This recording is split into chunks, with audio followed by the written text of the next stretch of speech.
Hey everybody, Jason Schneider here, and today I wanted to tell you a story about an experience that I had on day one of one of my advanced coach training programs that I was running. This happened a couple of years ago, but it relates with the topics I've been talking about recently of taking ownership over our beliefs rather than letting our beliefs drive us or assuming that our beliefs are true. And so on day one of this coaching program, one of the first processes that we do is a process of a technique to elicit someone in a state of personal power.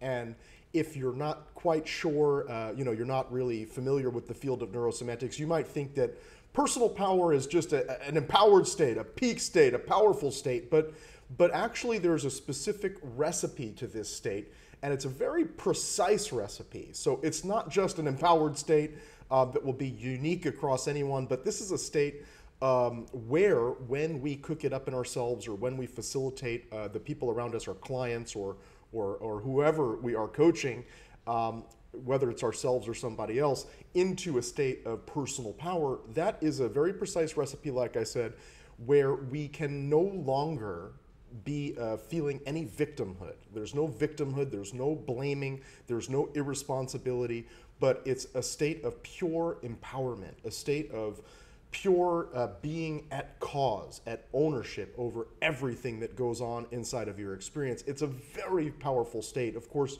now I'm just talking to you about it, and so it's not the same as being inside that and experiencing it. But when you're inside of this personal power state, it's quite the empowering place to be, to say the least, because you are at a place of pure responsibility, of pure power, of taking ownership over all of your experience so that nothing can make you think, feel, say, or do anything. So we're on day one, and I am doing a demonstration in front of the group. I call up the participant. In fact, this participant is still to this day a very dear friend of mine. And something unique happened in that demonstration that had never happened in that way before. So I've been running this program since 2011, I think was the first time that I ran that program. So 10 years prior to the day that I'm making this video, and this experience that I'm telling you about happened about 3 or 4 years ago now. So I had been running this program for 6 years or so. And so I am facilitating him to get himself into the state of personal power. And one of the testing questions, the tests that I use after we get them into the state, is to ask a question something like, while you're in this state, could anyone make you think anything?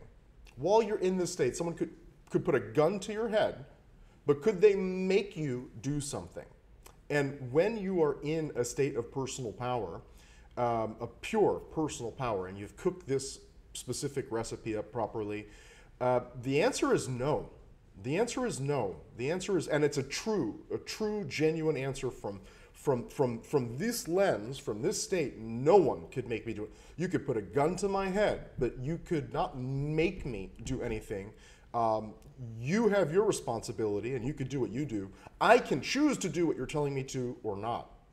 I can choose to or not, but you can't make me. And again, this might sound far-fetched if you're listening to this, or it might make sense. You would go, well, yeah, that makes sense psychologically, or even experientially. You may have had an experience like this.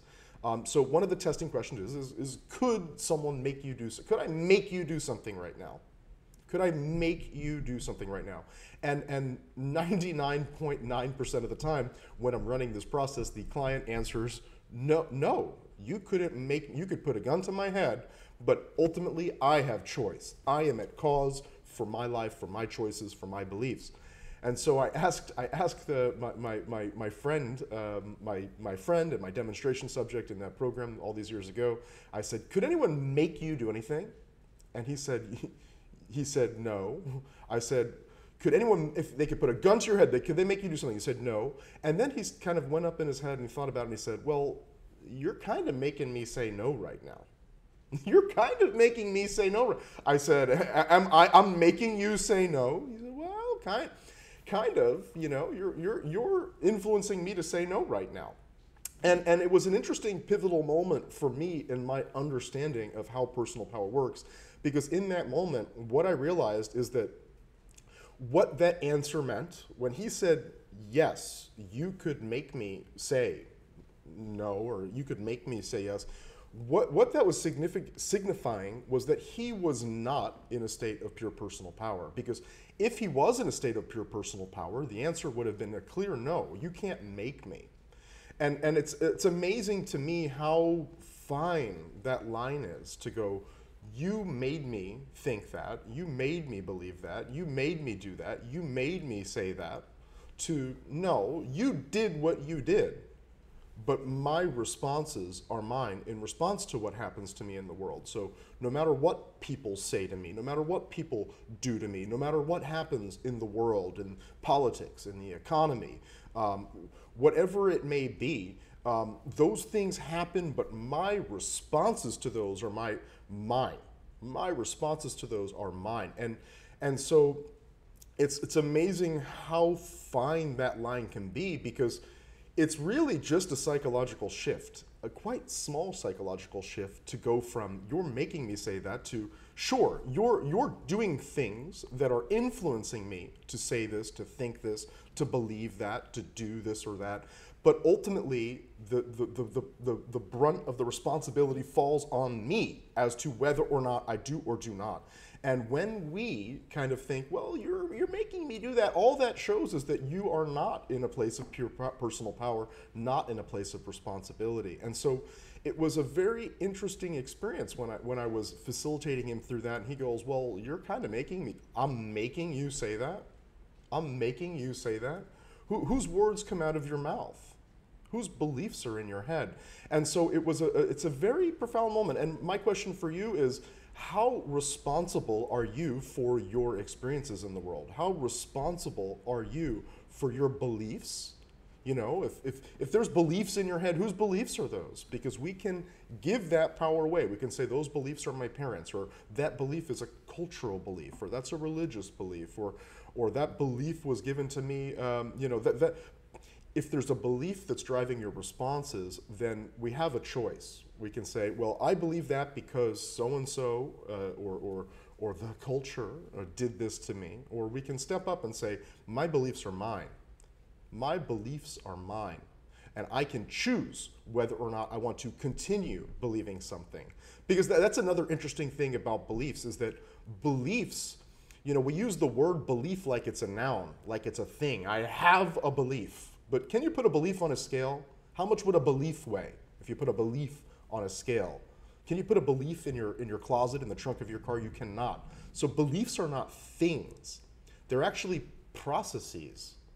And so it's not that you have a belief, it's that you are believing. You are believing. And every time you reactivate that belief, you are just re-believing something. But whether or not you want to continue believing something or not, ultimately the brunt falls down on you. This is one of the reasons why I will refer on, in the past, why I would refer on coaching clients when I was seeing more coaching clients rather than training coaches and working with coaches.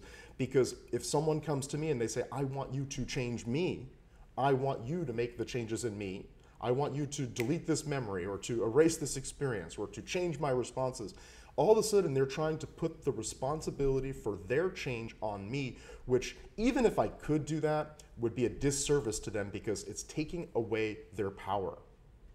So again, I want to ask you, how much power, how much ownership do you have over your beliefs? And what can you do in the days, weeks, months, and years to come to start to take more ownership over the thoughts and beliefs inside of your head? When I made that change, it was a game changer for me. It totally transformed my experience in the world, and I want to give that gift to you. I think of this gift as a rite of passage from being irresponsible, from being a child really to being an adult, from being a follower to being a leader. And it's not dependent on age. It's just dependent on when you make that decision, that choice, and whose choices are inside of you. Who makes your choices for you? So will you step up and choose to take responsibility for the thoughts and beliefs inside of your head? Because when you do, the whole entire universe changes, and it's just a little shift like this, and your whole experience transforms. I hope you found this video valuable. If you did, like it. That lets me know that this type of video is settling with you, and that way I can know to make more content like this. Of course, feel free to share it and subscribe to the channel. If you have any questions or comments, feel free to leave them anywhere around here. I love talking about, my name is Jason Schneider. That's my lunch right there. It's almost ready, so I'm gonna wrap up here. Speaking of precision recipes to cook up personal power, my name is Jason Schneider. I work with coaches, leaders, and personal developers to unleash the highest and best of human potential, starting with yourself. I have a course coming up, either, depending on when you're watching this, it's coming up on how to identify and transform your limiting beliefs. It's either an upcoming course or it's a home study program. You can find it at perceptionacademy.com/schedule for the live event details, or perceptionacademy.com/courses to look at the home study program. If you want to be masterful at identifying and transforming your limiting beliefs, then one of the first steps is to take ownership over them. So again, I hope you found this video valuable. I wish you higher levels of personal power, of responsibility, of empowerment over your experience in the world and your responses in the world from this day forward. And I look forward to seeing you in a future video and perhaps a future course.